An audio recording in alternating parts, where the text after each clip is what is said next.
At least 21 people from Metro Manila, Central Luzon, and Calabarzon reportedly died due to the onslaught of Typhoon Karina and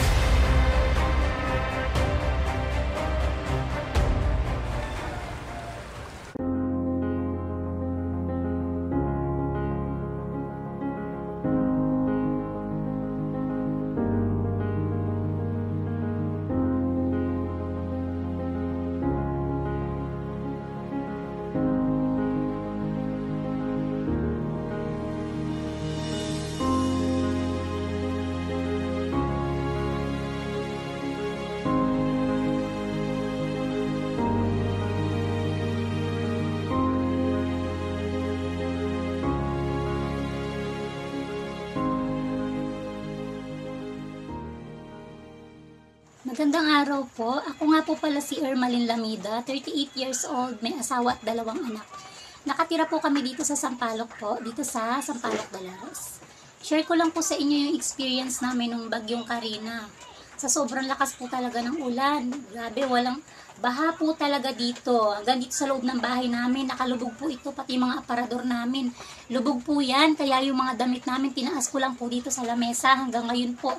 Nakataas pa po yung ibang gamit namin dito kasi anytime po lulubog na naman to dahil nga po tuloy-tuloy yung pag-ulan. Ayan, pati yan, may nakasahod pa dyan. Dahil nga po tumutulo din yung bubong namin. Yan. Hindi po makapagtrabaho nun yung mister ko dahil lubog din po dun sa trabaho nila. Kaya naman po talagang laking pasalamat namin dun sa nagbigay po ng blessing sa amin. Yes, nasolve po yung ilang araw namin pangangailangan. Yes, sa pagkain po, ayan, snack ng mga anak ko, yung kape, bigas. Ayan, thank you so much po. Maraming salamat po dun sa nagbigay ng blessing. Sana po ay huwag kayong magsawang tumulong po sa mga nangangailangan. Mas i-bless pa kayo ni Lord ng doble-doble po. Thank you very much po.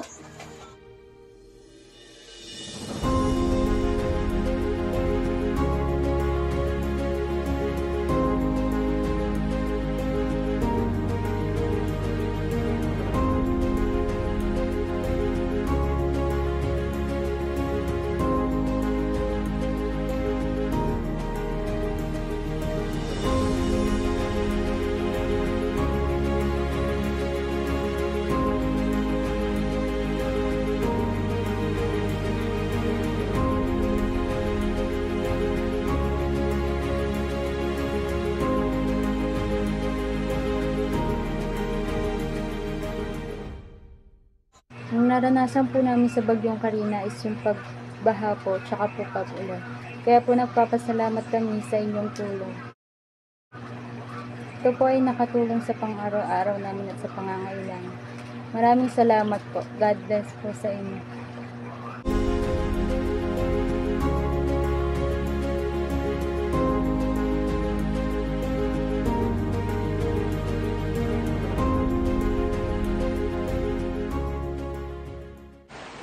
Nagpapasalamat po kami sa mga pagpapalang binigay na sa amin dahil sa bagyong Karina. Nakaraos din po kami sa binigay ninyo. Maraming salamat po sa biyaya ng kaloob niyo.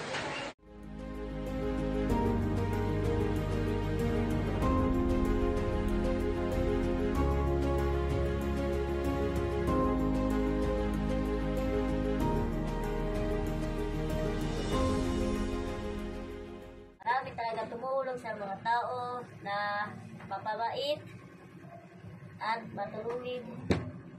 At marami din ang pagawa sa bahay ko at nakabili ng mga kahoy, at plywood at yero. Marami talaga salamat po sa tulong.